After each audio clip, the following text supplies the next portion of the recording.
Hi guys, very warm welcome to all of you. आज की video में यहाँ पे मैं डिस्कशन कर रहा हूँ गार्सिया मार्केस की love in the time of cholera. इसका ये पार्ट 2 है। पार्ट 1 ऑलरेडी बना दिया है। जो लोग फर्स्ट टाइम मेरे चैनल पे आए हैं, आपसे रिक्वेस्ट है, हम्बल रिक्वेस्ट है कि पहले पार्ट 1 देखिए, अदरवाइज पार्ट 2 आपको समझ में नहीं आएगा। ठीक है, चलिए लेट्स बिगिन। हमने पार्ट 1 में देखा था, मैं एंड की बात कर रहा हूँ, पार्ट 1 के एंड में देखा था कि जो फर्मिना है उनको शक होता है अपने हस्बैंड पे कि शायद उनके हस्बैंड का कहीं किसी और के साथ अफेयर चल रहा है। अब ये बात सच होती है, और जब ये जैसे ही उनको कंफर्मेशन होती है कि सच में डॉक्टर ऑरबिनो किसी और के साथ इन्वॉल्व है, तो वो हर्ट होती हैं, बहुत हर्ट होती हैं।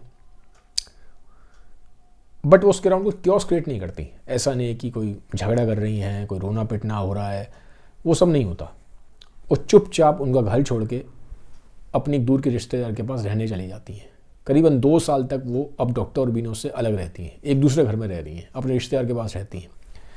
तो पहली बार लाइफ में, मतलब जब से उनकी शादी हुई है, फर्स्ट टाइम वो डॉक्टर ऑरबिनो से अलग रहती हैं।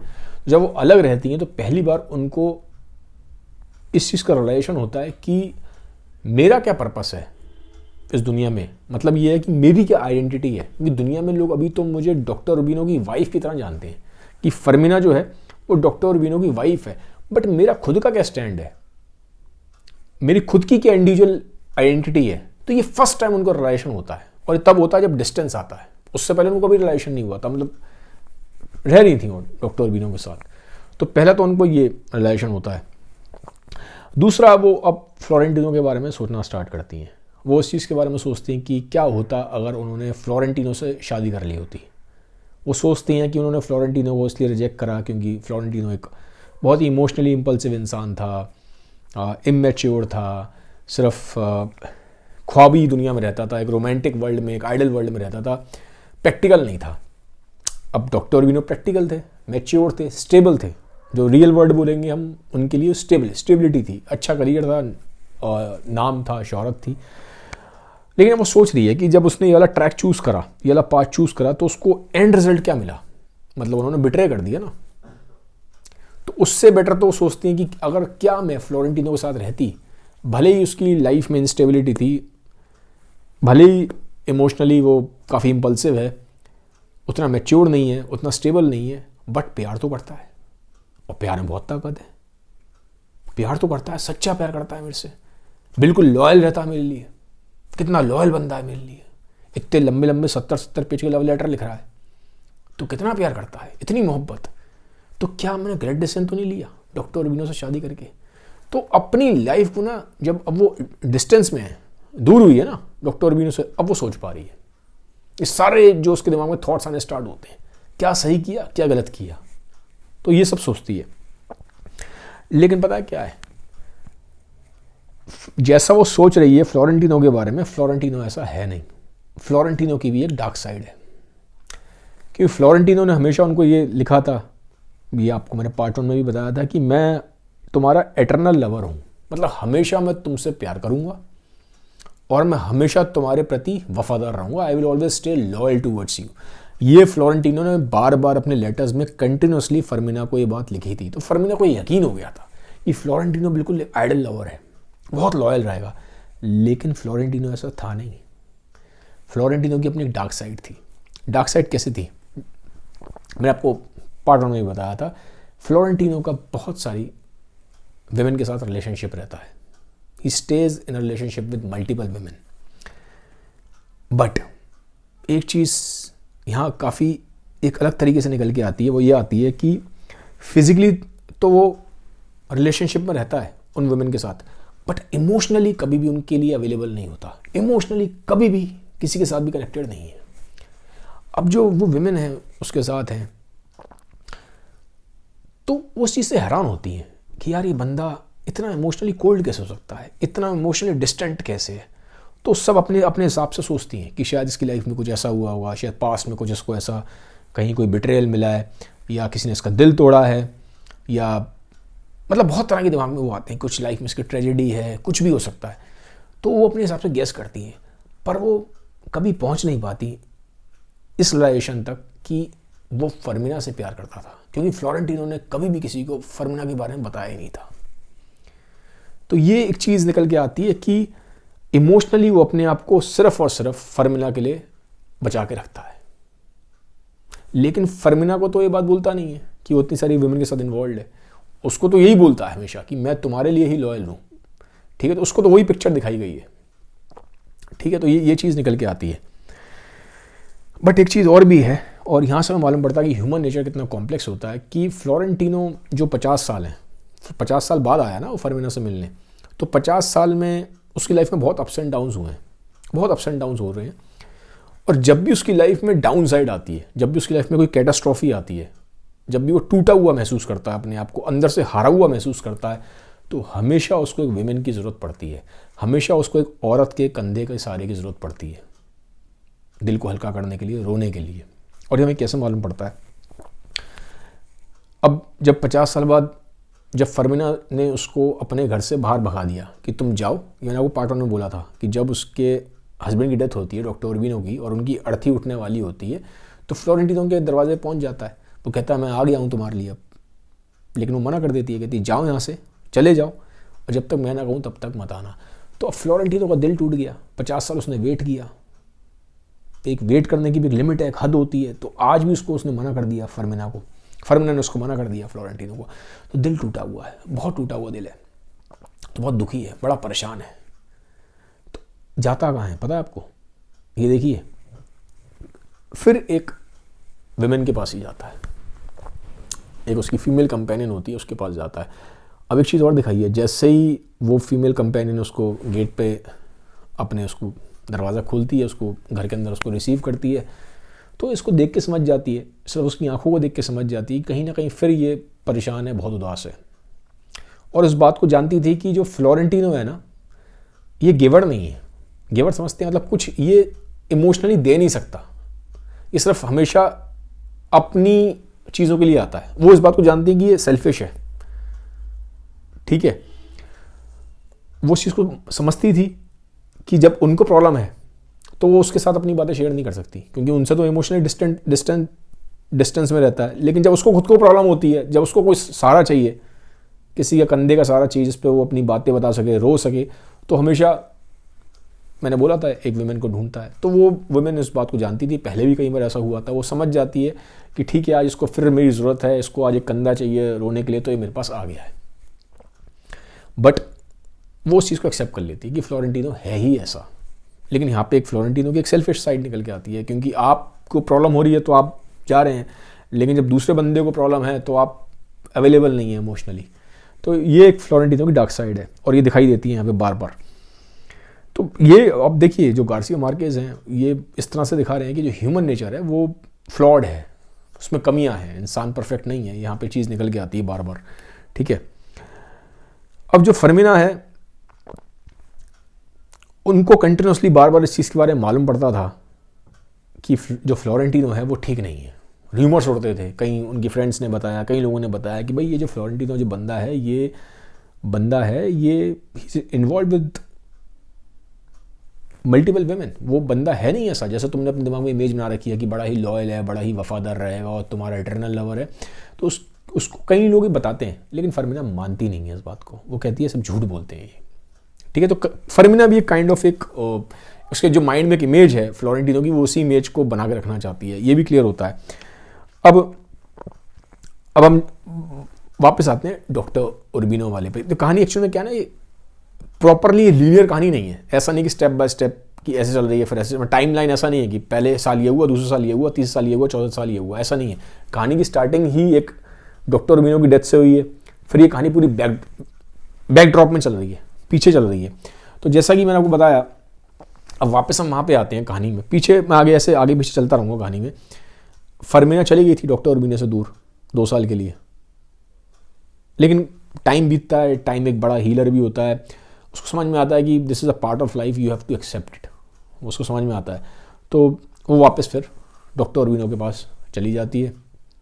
अब जो डॉक्टर उर्बिनो हैं उनको भी अपनी गलती का रिलेशन होता है, और जिसके साथ वो रिलेशनशिप में थे, जिस लेडी के साथ, तो उस लेडी से अपना वो रिलेशनशिप वो ख़त्म कर देते हैं, अपनी गलती को मानते हैं कि हाँ मेरे से गलती हुई है, एक्सेप्ट करते हैं और फिर वो फरमीना के साथ रहते हैं। ठीक है, और फिर जैसा बताया मैंने कहानी आगे चलती है, और इस बीच में ये अब मैं बता रहा हूँ ये 50 साल वाला टाइम पीरियड है, उसी की बात कर रहे हैं। इस बीच में फ्लोरेंटिनो भी काफ़ी राइज करता है इन टर्म्स ऑफ करियर। मैंने बताया स्टार्टिंग तो उसकी बहुत ही, वो एक बड़ा ही गरीब सब लड़का है, ज़्यादा उसके पास कुछ है नहीं, और इन टर्म्स ऑफ मनी कुछ ज़्यादा नहीं है, लेकिन धीरे धीरे वो राइज करता है और शिप का बिज़नेस होता है उसका, और शिप के बिज़नेस में काफ़ी बड़ा नाम कमा लेता है, बहुत बड़ा नाम कमाता है फ्लोरेंटिनो। ठीक है, तो इस 50 साल के टाइम पीरियड में हमें दो चीज़ें समझ में आती हैं कि एक तो ये जो मैंने आपको बताया डॉक्टर उर्बिनो और फरमीना का रिलेशनशिप कैसे है, और फिर एंड में डॉक्टर उर्बिनो की डेथ होती है, और इस बीच में 50 साल में फ्लोरेंटिनो का एक करियर में भी बहुत राइज होता है, ये हमें दिखाई देता है। ठीक है, अब हम कहानी में वहाँ पहुँच चुके हैं जहाँ पे हमने कहानी स्टार्ट की थी, डॉक्टर उर्बिनो की डेथ हो चुकी है। अब कहानी यहाँ से आगे चलेगी, अब यहाँ से कहानी आप देखेंगे थोड़ा इसमें ट्विस्ट आएगा, कहानी इंटरेस्टिंग होती है। डॉक्टर उर्बिनो की डेथ हो गई है, अब फरमीना जो है वो अकेली है। ठीक है, और वो एक्सेप्ट कर लेती है इस अकेलेपन को, लेकिन इस तरह से दिखाया गया वो अकेलापन जो है उसको बहुत कहीं ना कहीं परेशान भी करता है, बहुत परेशान करता है, क्योंकि जब भी वो चीज़ें देखती थी घर में डॉक्टर उर्बिनो की, मान ली डॉक्टर उर्बिनो की घड़ी पड़ी है, डॉक्टर उर्बिनो के कपड़े हैं, डॉक्टर उर्बिनो की टेबल है, डॉक्टर उर्बिनो को पढ़ने का बहुत शौक था, उनकी किताबें थी, तो वो उसकी वजह से बहुत परेशान होती थी, बहुत परेशान होती थी। ठीक है, मतलब तो वो इमोशनली काफ़ी डिवास्टेटेड थी। तो इस बीच मालूम है क्या होता है, इस बीच यहाँ पे फ्लोरेंटिनो वापस फरमीना को लव लेटर लिखना स्टार्ट करता है, लेकिन इस बार जो वो लव लेटर लिख रहा है फरमीना को, वो इमोशनली इंपल्सिव इंसान के नहीं है। ऐसा नहीं कि कोई मैड लवर है। वो स्टार्टिंग में जब वो 20s में था कहानी में, तो बहुत ही बड़े हाईली इमोशनली बहुत वैसे थे, पावरफुल, उसके बड़ी इंपल्सिव राइटर होते थे, एक मैड लवर काइंड ऑफ जैसे राइटिंग थी उसकी। लेकिन अब कहानी में जब वो अराउंड 75-76 का है, तो अब जो उसके राइटिंग्स हैं, जो उसके लेटर्स हैं, वो बहुत ही मैच्योर राइटिंग है, बहुत ही मैच्योर राइटिंग है, और कहीं पे भी वो अपने पास का जिक्र नहीं करता उससे कि पास में ये हुआ था और पास में तुम ऐसी थी या पास में मैं ऐसा था, ऐसा कुछ भी नहीं करता। वो अभी करंट में जो है उस चीज़ को समझ रहा है कि वो ग्रीफ वाले पीरियड में है, वो परेशान है बहुत ज़्यादा, तो अभी इस तरह से बड़ा इमोशनली बड़ा मैच्योर होकर राइटिंग्स लिखता है, जिससे ना उसको राहत मिलती है। फरमीना उसको पढ़ती है तो उसको सुकून मिलता है, और उसको लगता है कि ये सच में किसी बड़े ही समझदार वाइज बंदे ने लिखे हैं। तो उसको ये चीज़ अच्छी लगती है कि यार ये बंदा फ्लोरेंटिनो अब ये वैसा नहीं रहा, इमेच्योर बंदा नहीं है, इमोशनली अनस्टेबल बंदा नहीं है, बड़ा स्टेबल और बड़ा वाइज हो गया है, बड़ा समझदार बन गया है ये। तो ये चीज़ अच्छी लगती है। तो इनफैक्ट वो भी फिर उसको वापस लेटर लिखती है और कहती है कि मुझे अच्छा लगा तुमने मुझे लेटर लिखा, और अब तुम्हारी बातों से लगता है कि तुम काफ़ी समझदार बड़े और बड़े ही वाइज हो गए हो। तो ये सुन के तो फ्लोरेंटिनो बड़ा खुश हो जाता है। तो एक दिन बहाने से ना उसके घर पहुंच जाता है फरमीना के मिलने के लिए। अब फरमीना की जो वहाँ मेड होती है वो फरमीना को बताती है कि ऐसे ऐसे फ्लोरेंटिनो आ गए हैं। फरमीना बड़ी खुश थी, क्योंकि वो अब खुद भी चाहती थी कि उससे मिले, क्योंकि मैंने बोला लेटर्स के थ्रू उसको सुकून मिलता है, तो उससे मिलने आती है। लेकिन अब क्या है यहाँ पे देखो, अच्छा ये बड़ा मजाक सा है, बड़ा कॉमेडी सीन बनता है, और यहाँ रियलिज्म भी है, एक इसको रियलिज्म बोल सकते हो। जब उसको देखता है फरमीना को फ्लोरेंटिनो, तो वो इतना ज़्यादा नर्वस हो जाता है, इतना नर्वस हो जाता है कि उसका स्टमक अपसेट हो जाता है। तो फरमीना उससे बातें कर रही है कि तुमने लेटर्स लिखे, उसको शुक्रिया करती है, कहती है अच्छा तुमने लिखा, तुम आए और मुझे बड़ा अच्छा लगा तुम्हें, और वो ट्यूसडे का दिन होता है, वो कहती है तुम हर ट्यूसडे को यहाँ आ सकते हो, इनफैक्ट कभी भी आ सकते हो। तो ये बात होती है। खैर वो आता हर ट्यूसडे को ही है। तो अभी उससे बात कर रही होती है, लेकिन इतने में जो फ्लोरेंटिनो है उसको बातें समझ में नहीं आती। वो कहता है यार मेरा ना पेट बहुत अपसेट हो रहा है।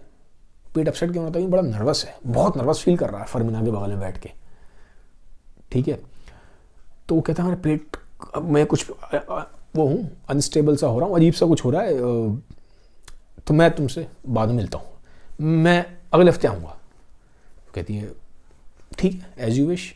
उससे बड़ा अजीब सा लगता है, बट उसको बोलती है जाते जाते कि ठीक है तुम अगले हफ्ते आ जाना। अब वो हर ट्यूसडे को मिलने आएगा, उनको बताया तो हर ट्यूसडे को मिलने आता है। तो फिर नेक्स्ट ट्यूसडे को जाता है, तो लेकिन इस बार स्टेबल है, ठीक है ऐसा कुछ नहीं होता, तो ही बिकम्स नॉर्मल। अब वो बातचीत करता है। तो जब वो बातचीत करता है तो चीज़ें यहाँ पे क्लियर होती हैं कि वो ये चीज़ निकल के आती है कि he is emotionally available for Fermina. और फर्मिना को ये भी चीज़ समझ में आती है कि यार ये बंदे ने 50 साल वेट किया है, तो कहीं ना कहीं ये बंदा सच में मुझसे बहुत प्यार करता है। मतलब प्यार की कीमत होती है, उसने कीमत चुकाई थी 50 साल, एग्जैक्टली 50 नहीं, 50 से ज़्यादा ही है, 51 ईयर्स कुछ मंथ्स हैं, ठीक है। तो जब वो देखती है कि यार इतना कोई दीवाना नहीं हो सकता कि इतने लंबे टाइम तक कोई बंदा मेरे प्यार में रहे और इस तरह से अपनी पूरी जो उसने इतना टाइम वेट किया, तो इट्स अ बिग पीरियड। तो उसको फिर यकीन होता है कि ये सच में ये मुझे ट्रू लव करता है। तो ये चीज़ निकल के आती है। तो वो मिलते रहते हैं, हर ट्यूसडे को मिलते हैं, ऐसे टाइम निकलता रहता है, काफ़ी टाइम निकल जाते हैं, करीबन साल भर होने को आता है। तो अब होता क्या है यहाँ पे कहानी में, एक चेंज जो आता है वो इस तरह सेंस में आता है कि एक दिन ये फर्मिना और ये फ्लोरेंटिनो बैठे होते हैं। तो फर्मिना के ना 2 बच्चे होते हैं, डॉक्टर ऑर्बिनो से एक लड़का होता है, एक लड़की होती है। तो उस दिन उनका लड़का आया होता है। तो लड़का देखता है कि ये मेरी माँ के साथ ये बैठा हुआ है फ्लोरेंटिनो। वैसे वो घर में नहीं रहते था, जो लड़का था वो फर्मिना का लड़का और लड़की हैं, दोनों वहाँ घर में नहीं रहते, माँ के साथ नहीं रहते, वो दूसरा उनका घर है, ठीक है। दे आर हैप्पीली मैरिड, वो उनकी अपनी फैमिली है। लेकिन उस दिन वो आया होता है, तो देखता है, चांस की बात थी, वो मिल जाता है उसको फ्लोरेंटिनो। तो पहचान नहीं पाता है कौन फ्लोरेंटिनो। तो इंट्रोडक्शन करवाती है फर्मिना की, ऐसे ऐसे फ्लोरेंटिनो है, ये है वो है, पहले से मैं इनको जानती थी और ये मेरे फ्रेंड थे। इस तरह से बातचीत होती है। अब वो अकेले में फिर जब बात करता है फर्मिना का जो लड़का है फ्लोरेंटिनो से, तो वो कहता है मुझे आपसे अकेले में बात करनी है। अब फ्लोरेंटिनो को घबराहट होती है, कहीं ऐसा तो नहीं जैसे फर्मिना के फादर ने, मैंने बताया था आपको, फर्मिना के जो फादर थे उन्होंने उनको पसंद नहीं था फ्लोरेंटिनो, किस तरह से धमकाया था, ये मैंने आपको बताया था पुराने वाले वीडियो में, पार्ट 1 में। तो उसको लगता है कहीं ऐसा तो नहीं जो लड़का है वो भी उन्हीं की कार्बन कॉपी हो, मुझे धमकाए कि मेरी माँ से ना मिलो। लेकिन ऐसा कुछ होता नहीं है, इनफैक्ट उल्टा होता है। वो कहता है कि बाहर रेस्टोरेंट में मिलते हैं दोनों, फ्लोरेंटिनो और उनका लड़का है फर्मिना का, तो बैठे होते हैं। तो बोलता है मुझे अच्छा लगा कि ऐसे आप मेरी मदर से मिलने आते हैं, भले ही हफ्ते में एक बार आते हैं, लेकिन थोड़ा सा ये इनका थोड़ा जो उनकी लोनलीनेस है वो कम हो जाती है, जो परेशानी है इनकी कम हो जाती है, थोड़ा ये नहीं तो बड़ी उदास सी रहती हैं, बहुत सैड सी रहती थी। तो एटलीस्ट ये है कि कोई कंपनी तो है इनके पास, ठीक है। तो कहता है अच्छा है कि आप आते रहें, क्योंकि हम तो बहुत दूर रहते हैं, हम नहीं आ पाते, हमारे पास काम भी होता है, फैमिली भी हम नहीं देख पाते, तो एटलीस्ट आप तो हैं, एटलीस्ट कोई तो है जो इनसे बात करता है। क्योंकि वो इस बात को समझता था कि बुढ़ापे में कंपनी बहुत बड़ी चीज़ होती है, लोगों के पास कंपनी नहीं होती, लोग बहुत अकेलापन और बहुत लोनली फील करते हैं। ओल्ड एज में चीज़ होती है कि आदमी बहुत अकेला फील करता है, कोई बात करने को नहीं है। तो वो इस बात को समझता था और वो बोलता है कि अच्छी बात है, मुझे अच्छा लगा कि आप आते हैं, ये बात बोलता है वो। अब तो लड़का तो अच्छा है फर्मिना का, लेकिन लड़की फर्मिना की वो बिल्कुल ऑपोजिट थॉट्स वाली है। वो जब देखती है कि इस तरह से है तो वो घर में बहुत बवाल मचाती है। वो बोलती है, सारी मेट्स को बोल देती है, अपने भाई को बोलती है ये क्या कर रखा है माँ ने हमारी, ये कोई उम्र होती है, ये कोई उम्र है इश्क लड़ाने की, और ये इस तरह से हर चीज़ की अपनी एक एज होती है, ठीक है। पूरी सोसाइटी में बदनामी कराएंगी, पूरे शहर में बदनामी होगी, और ये है वो है। और ये जो लड़का है फ्लोरेंटिनो, ये जो 76 ईयर्स का है, और ये है वो है, और इसके बारे में लोग तरह तरह की बातें करते हैं। क्या तुम्हें पता नहीं है कैसा बंदा है ये, दुनिया जानती है इसके बारे में कैसा बंदा है, जो हमारी जो माँ है वो पता नहीं इसको क्या कोई सेंट समझ रही है, ये तो क्या बंदा है ये, तुम इसके बारे में पता तो करो, उसके पास के बारे में। अब वो उसके बारे में सब कुछ जानती थी और वो बवाल मचा देती है कि वो तो कहती है कि इनको शर्म ही नहीं आ रही, ये किस एज में ये इस तरह की हरकतें कर रहे हैं। वो काफ़ी नेगेटिव रिमार्क्स पास करती है और मेड के सामने बोलती है, फर्मिना के सामने नहीं बोलती है, मेड के सामने बोलती है और भाई के सामने बोलती है अपने। लेकिन धीरे धीरे वो बात घूम फिर के फर्मिना तक पहुंच जाती है। अब फर्मिना बहुत ज़िद्दी है, ये मैंने आपको पहले वीडियो बताया था, फर्मिना बहुत ज़िद्दी है। फर्मिना एक बात बोलती है कि इस तरह की सोच रखने वाला इंसान, भले ही मेरी बेटी भी हो, मैं उसको इस घर में नहीं रहने दूंगी, तुम यहाँ से निकल जाओ, और जब तक मैं ज़िंदा हूँ तुम इस घर में नहीं आओगी। जिद पड़ जाती है, बहुत जिद पड़ जाती है कि नहीं आएगी तो नहीं आएगी, लड़की मेरी इस घर में जब तक मैं जिंदा हूँ नहीं आएंगी। तो लड़की को जाना पड़ता है। रहती तो खैर वो अपने घर में थी, लेकिन अब उसको बंद हो गई एंट्री, अब वो नहीं आ सकती घर में। तो फरमीना ने ये डिसीजन ले लिया, और अब उसने डिसीजन ले लिया तो आप उसके अगेंस्ट नहीं जा सकते, फरमीना के अगेंस्ट। ठीक है, अब क्या होता है, कहानी थोड़ा और आगे जाती है। तो यहाँ पे एक दिन क्या होता है कि फरमीना बहुत परेशान हो जाती है चीज़ों से। तो कहती है मेरा मन करता है कि एक दिन मैं इस घर को छोड़ के चली जाऊँ, सब कुछ छोड़ के चली जाऊँ, और बस चलती जाऊँ, दूर कहीं चलती जाऊँ, और एक शिप में मैं बैठ के नदी में निकल जाऊँ। वो सोचती है, और जो सोचती है उसको फिर मैंने बोला ज़िद्दी बहुत है, स्टबन है, तो उसको रियलिटी में कन्वर्ट करने के लिए वो पूरी जान लगाती है। और वो ये बात फिर फ्लोरेंटिनो तक पहुंच जाती है। फ्लोरेंटिनो में तो मैंने बोला था हफ्ते में एक बार मिलने आता था। फ्लोरेंटिनो को जब ये बात मालूम पड़ती है कि ऐसे ऐसे बात है, ये बात है, फ्लोरेंटिनो कहता है ठीक है, मैं तो, उसका काम था ही, उसका शिप का काम था, वो तो जानता था सब ये सब चीज़ें। तो उसको लगता है यार ये तो मेरी जो मेरी बिलाविड है, बिलाविड तो थी उसकी, प्यार करता था। वो कहता है यार ये तो छोटी मोटी बात है, मैं करवा दूंगा तुम्हारे लिए फरमीना, अरेंजमेंट पूरा, कैप्टन वैप्टन शिप के सब मुझे जानते हैं, मेरा तो बिजनेस ही शिप का है, ये बहुत छोटी चीज़ है, तुम आराम से जाओ घूमने फिरने, कोई टेंशन नहीं है, I will make the arrangement. Fermina कहती सच में? कहता हाँ मैं कर दूंगा, तुम जाओ। तो अब क्या होता है, फरमीना जाने के लिए तैयार हो जाती है, वो रेडी हो गई है जाने के लिए। अब उसका अब जो लड़का होता है और जो उसकी बहू है, लड़के की जो वाइफ है, वो छोड़ने के लिए जाते हैं फरमीना को, कि फरमीना जा रही है, इसको हम शिप में छोड़ने जा रहे हैं, थोड़ा टाइम वहाँ रहेगी, 2-3 महीने बाहर गई घूमेगी फिरेगी, मतलब शिप में जाएंगी तो थोड़ा मन इनका भी ठीक हो जाएगा, और थोड़ा मन को लगता है मन उदास हो गया है, बड़ा सैड फील करती हैं। तो जब वो छोड़ के वहाँ पे उनको शिप पे अलविदा कह के आ रहे होते हैं, ठीक है, उनको सी ऑफ करके आ रहे होते हैं, उनका लड़का और उनकी जो बहू है, तो वहाँ फ्लोरेंटिनो मिल जाता है।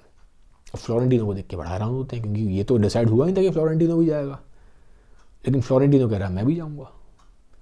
अच्छा, और फ्लोरेंटिनो को पता था कि ये क्या सोचेगा, तो फ्लोरेंटिनो क्या करता है, वो कहता है देखो आपकी जो मदर की को एक केबिन मिला हुआ है ना, ठीक है, मदर की जो रहने की जगह है वो एक केबिन है, और बड़ा लग्जरी केबिन था वो शिप पे, वो अलग है, और मेरा एक साइड में एक छोटा सा केबिन है, मैं उसको आपको चाबी भी दिखाता हूँ, चाबी दिखाता है, ताकि उसके दिमाग में ये ना बैठे कि कहीं ये साथ ही ना रहें, एक ही कमरे में ना रहें। तो उस तरह से उसको लगता है कि ये सोचेगा ज़रूर इस बारे में, तो प्रूफ देता है कि भैया मैं आपकी मदर के साथ वहाँ नहीं रहूँगा, मेरा एक अलग कमरा है। तो चाबी दिखाता है, ये रही चाबी। तो ये कह के वो कहता है कि मैं तो सिर्फ एक कंपनी देने के लिए जा रहा हूँ, क्योंकि माइट भी वो इतने लंबे सफ़र तक में रहें, अकेले रहें तो डिप्रेस फील करें, लोनली फील करें, उदास फील करें, ठीक है, तो एटलीस्ट मैं रहूँगा तो मेरे से बातचीत करती रहेंगी, दिल उनका हल्का हो जाएगा। नहीं तो इतने लंबे टाइम तक पानी में रहना आसान नहीं है, इट्स नॉट ईजी, कितने मतलब 1 महीना लग जाए, 2 महीने लग जाए, 6 महीने लग जाए, कितनी लंबी जर्नी है, तो अकेलापन महसूस करेंगी। तो इसलिए मैं तो सिर्फ कंपनी के लिए जा रहा हूँ, और मेरा भी थोड़ा सा एक आउटिंग हो जाएगी, उस तरह की बात करता है।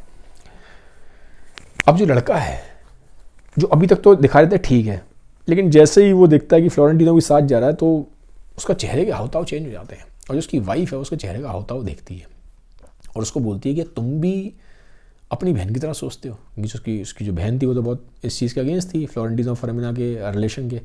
तो उसकी जो बीवी होती है उसके चेहरे को देख के बोलती है कि तुम तो ऐसे नहीं थे, अब तुम भी ऐसा सोच रहे हो,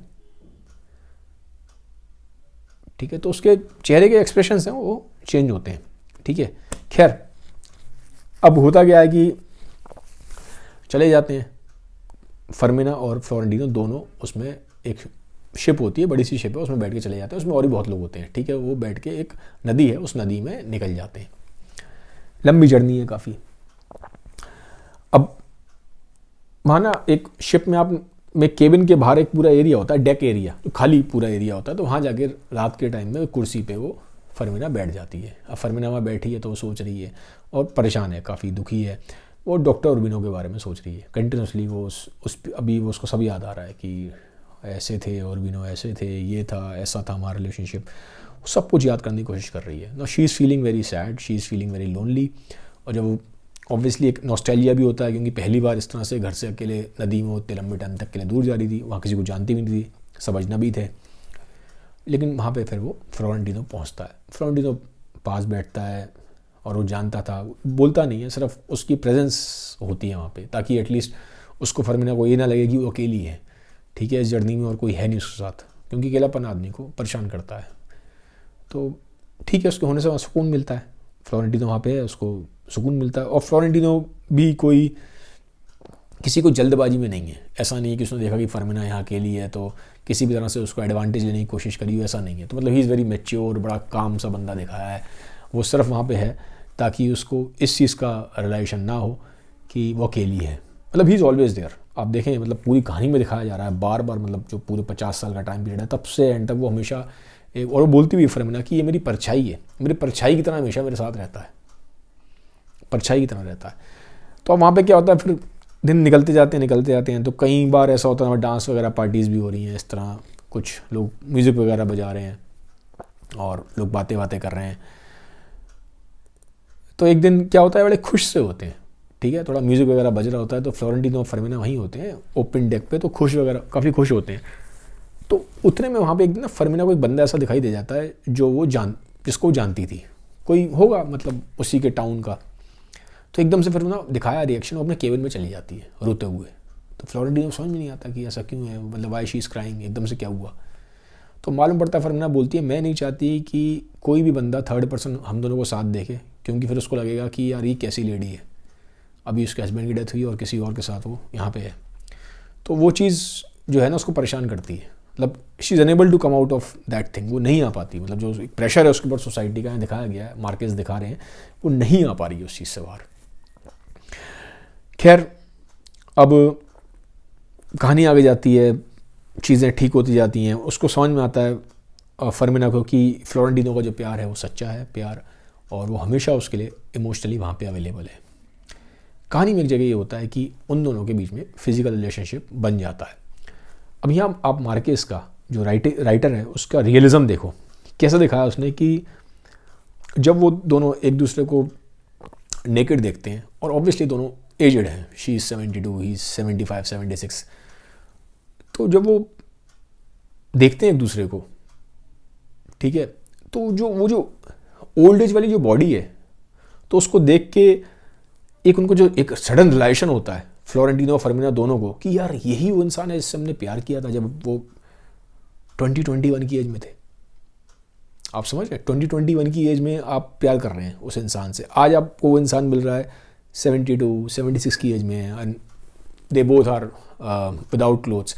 तो जब आप देख रहे हो उस ओल्ड एज वाली बॉडी को, जहाँ पे रिंकल्स हैं, बॉडी में फैट है, बॉडी में वो जो आपका जो ग्रेस होता है यंग एज में वो ग्रेस नहीं है, तो वो जो रिलेशन है वो एकदम से बड़ी सडन है, एकदम हिट्स ही करती है दोनों को, फर्मिना को भी और फ्लोरेंटिनो की। That relation hits them, it's the real when really hits ना, it's very sometimes कि आपको समझ में नहीं आता कि क्या हुआ, आप एकदम शॉक हो जाते हो कि ये हुआ क्या मेरे साथ। तो सेम चीज़ है, दोनों साइड पे है, फर्मिना की साइड पे ही, फ्लोरेंटिनो की साइड में है, क्योंकि ओल्ड एज को जब वो देखते हैं तो उनको कहीं ना कहीं बैक ऑफ द माइंड पे ना एक, कहीं से भी इसमें लस्ट नहीं दिखाया गया, ठीक है, वो बैक ऑफ द माइंड में एक चीज़ दिखाई देती है, क्योंकि बस जो फर्स्ट थॉट है वो ये है कि एक तो ये इंसान है जिससे हमने प्यार किया है, और दूसरा कि हमारे पास कितना कम टाइम है।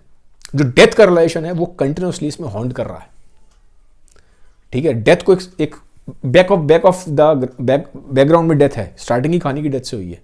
वो बंदा जो होता है, मैंने बताया था आपको, एमोर की डेथ होती है, फिर डॉक्टर ऑर्बिनो की डेथ होती है, अगर आपको पार्ट 1 याद है, तो death is always there in the surrounding. तो जो मॉर्टेलिटी है उसका एक फियर बना हुआ है कि हम बहुत कम टाइम पीरियड के लिए, दोनों को सडन रियलाइजेशन होता है कि हमारे पास टाइम बहुत कम है। और भी डेथ कैसे कि उस टाइम पे ना कोलेरा फैला हुआ था। कोलेरा एक महामारी है, प्लेग की तरह होता है, इसको हिंदी में हैजा बोलते हैं। मोस्टली ये कंटेमिनेटेड पानी से फैलती है, पानी गंदा हो तो वहाँ से फैलती है। तो उस टाइम ये अब ये जो कहानी लिखी गई है 19th सेंचुरी की कहानी है, ठीक है। तो उस टाइम पे क्या था, जो कहानी में दिखाया मार्केज ने, कि नदी में बड़ी बड़ी, मतलब बहुत सारी नदी पड़ी है और लाशें पड़ी हैं, इंसानों की लाशें पड़ी हैं, क्योंकि कोलेरा की वजह से, महामारी की वजह से, प्लेग की वजह से डेथ हो गई थी, और जगह इतनी थी नहीं कि सबको दफनाया जा सके, तो उनको नदियों में ऐसे नदियों में ही उनको बहा दिया गया। तो कंटिन्यूसली जब उनकी शिप भी जाती है तो उस चीज़ को विटनेस करते हैं। तो डेथ बैकग्राउंड में है हमेशा, ये ध्यान रखिए। तो ये है, तो ये देखिए एक तरह से ना मार्केस का एक रियलिज्म है। और फिर एक चीज़ और भी है, बड़ा मतलब ये दिखाया जा रहा है कि किस तरह से कभी कभी ट्रुथ से ज़्यादा इंपॉर्टेंट ब्यूटीफुल लाइज होता है। क्योंकि फ्लोरेंटिनो एक बात बोलता है उसको कि I have stayed a virgin for you my entire life, ये बोलता है उसको फर्मिना को, जबकि ऐसा था नहीं। मैंने बोला था ना वो मल्टीपल रिलेशनशिप में रहता है उनके साथ, लेकिन बोलता नहीं है, उसको कोई बताता नहीं अपनी रियलिटी उसको ये बोलता है कि मैं तो सिर्फ तुम्हारे लिए ही अवेलेबल हूँ। तो अगर वो रियलिटी बता देता तो माइट भी हो सकता है, क्योंकि फर्मिना ने जो फर्मिना के दिमाग में ये चीज़ थी कि बहुत लॉयल है, उस चीज़ को बहुत एक तरह से वो लेती थी, मतलब प्राइड की तरह, एक ऑनर की तरह, कि ये जो मेरा बंदा है जो मुझसे बहुत प्यार करता है, सच्चा प्यार करता है, सिर्फ मेरे लिए ही अवेलेबल रहा है। अब क्वेश्चन ही उठता है कि अगर क्या उसको रियलिटी पता चल जाती तो क्या उसको एक्सेप्ट करती। मार्केस यहाँ क्वेश्चन उठाते हैं, ठीक है। माइट भी नहीं करती, माइट भी करती भी, मुझे नहीं, हम नहीं कह सकते, ठीक है। बट हाँ ये चीज़ समझ में आ रही है कभी कभी समटाइम्स ब्यूटीफुल लाइफ ज़्यादा काम करता है इन कंपेरिजन टू ट्रूथ।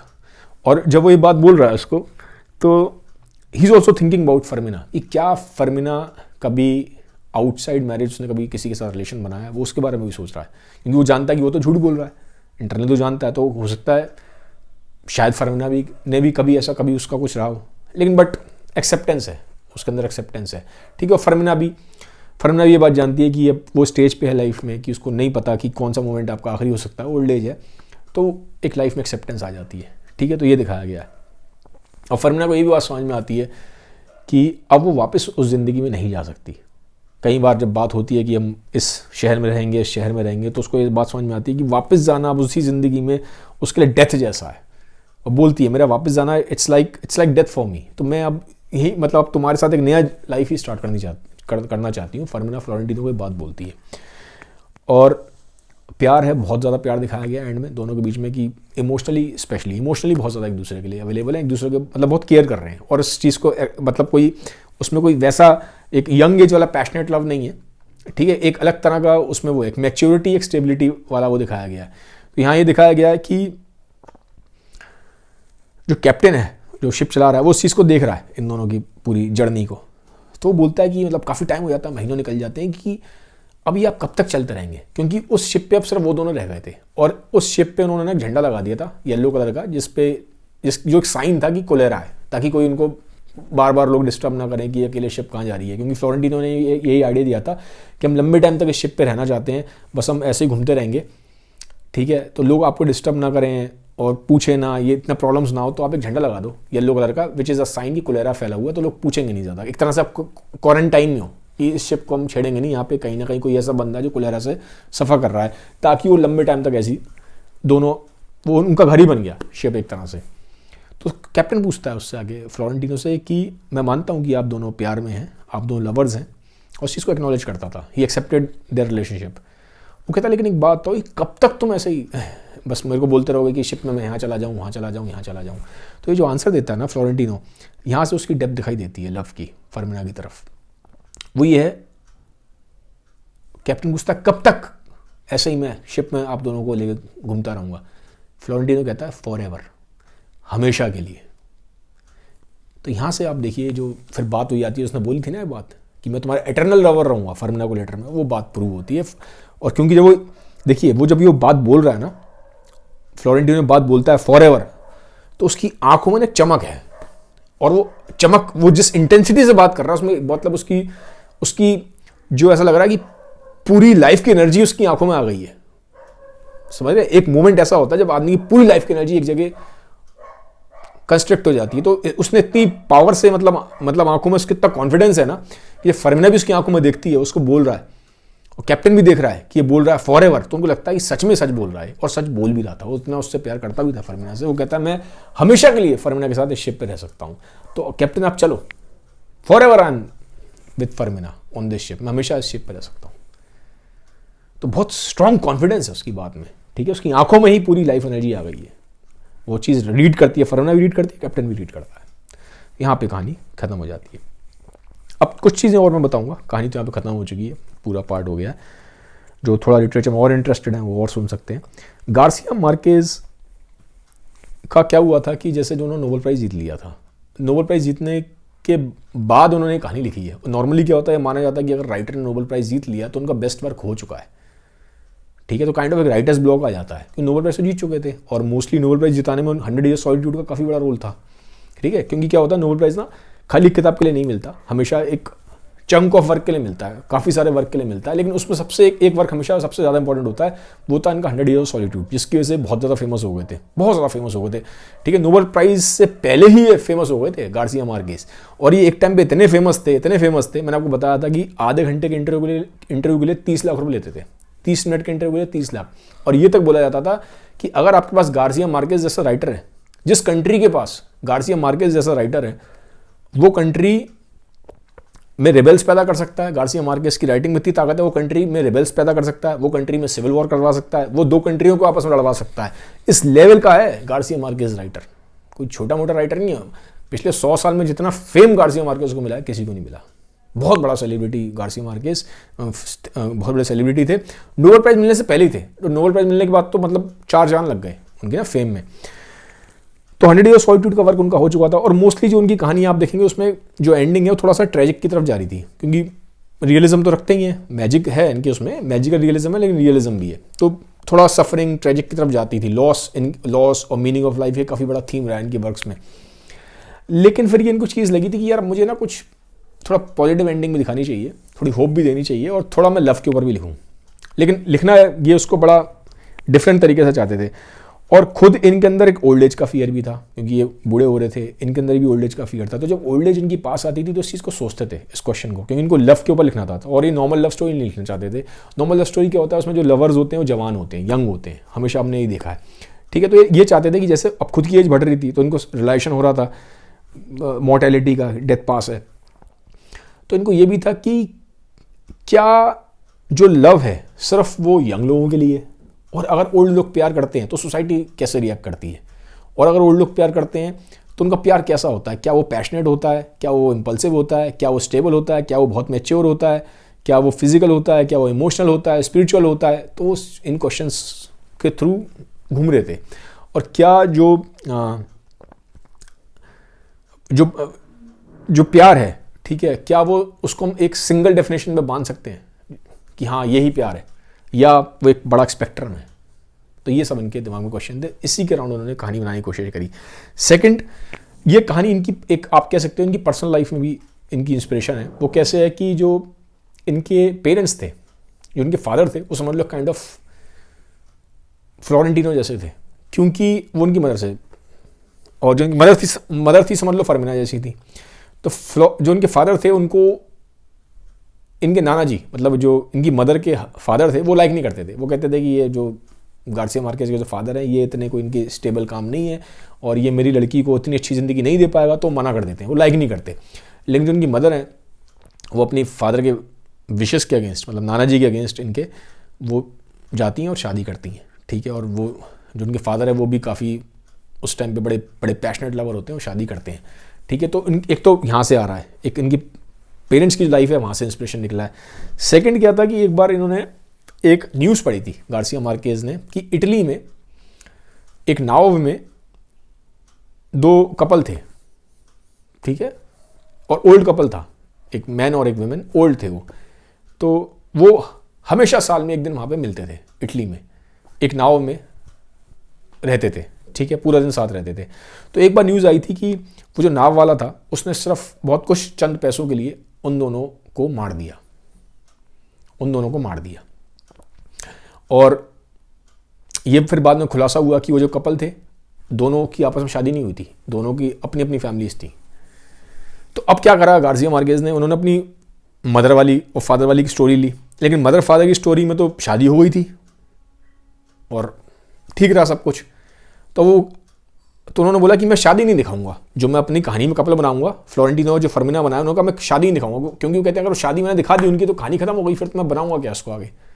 ठीक है, तो कुछ इन्होंने यहाँ से लिया, फ्लोरेंटिनो फर्मिना का जो character kind of father mother से ले लिया, लेकिन शादी नहीं दिखाई, उसको एक कॉन्फ्लिक्ट को बनाए रखा 50 साल तक, क्योंकि कॉन्फ्लिक्ट नहीं होगा तो कहानी चलेगी कैसे आगे। और फिर एक यहाँ जो उन्होंने न्यूज़ पढ़ी नाव वाली, वहाँ से उनको ले लिया लवर्स को, तो उन दोनों को मिक्स करके इन्होंने ऐसे बनाई कहानी। तो मैं क्योंकि इसकी बैक स्टोरी पढ़ रहा था कि कैसे इन्होंने आइडिया कंसीव किया, because most of the times, not every time, मैं ज़रूर पढ़ता हूँ कि जो राइटर है उसकी पर्सनल लाइफ क्या है, राइटर का बैकग्राउंड क्या है, और राइटर जब वो कहानी लिख रहा था तो किस स्टेट ऑफ माइंड में था, कहाँ से उसको आइडियाज़ आ रहे हैं। तो I try to do that, हमेशा तो नहीं लेकिन जितना हो सकता करता हूँ। और फाइनली इस कहानी में राइटर ने जो मैं बोलूँगा ये दिखाने की कोशिश करी है कि लव है ना बहुत कॉम्प्लेक्स है, उतना ईजी नहीं जितना हम समझते हैं, और लवर्स भी कॉम्प्लेक्स हैं। ठीक है, फ्लोरेंटिनो जो बोल रहा था उसको फर्मिनो को एग्जैक्टली वो वैसा था नहीं, मतलब एक उसकी डार्क साइड थी, उसको हाइड कर रहा था। ठीक है, मैं उसको हम सही गलत नहीं कह सकते उसको कि सही है गलत है, वो सब्जेक्टिव मैटर है, हर एक का अपना ओपिनियन हो सकता है, but he is trying to show कि एग्जैक्टली ऐसा हम सोचते हैं कि चीज़ें वैसी होती नहीं है। भले ही वो फर्मिनो को ऐसा दिखा रहा था लेकिन वो था नहीं ऐसा। ठीक है, तो reality sometime is very different from what we perceive. तो लव इज़ कॉम्प्लेक्स, वो आप उसको सिंगल डेफिनेशन में नहीं उसको बाइंड कर सकते। लव इसलिए कॉम्प्लेक्स है क्योंकि लवर्स भी कॉम्प्लेक्स है। ठीक है, तो ह्यूमन नेचर एक स्पेक्ट्रम में चलता है। तो ये था वीडियो, आई थिंक इसके साथ ये कहानी ख़त्म हुई, love in the time of cholera. तो ये है, और अगर आपको मेरे वीडियोज़ अच्छे लगते हैं तो उनको सबके साथ शेयर कर दीजिएगा। मुझे कमेंट सेक्शन में बताइएगा आपको ये नरेशन कैसा लगा। थैंक यू, जल्दी मिलेंगे, टेक केयर।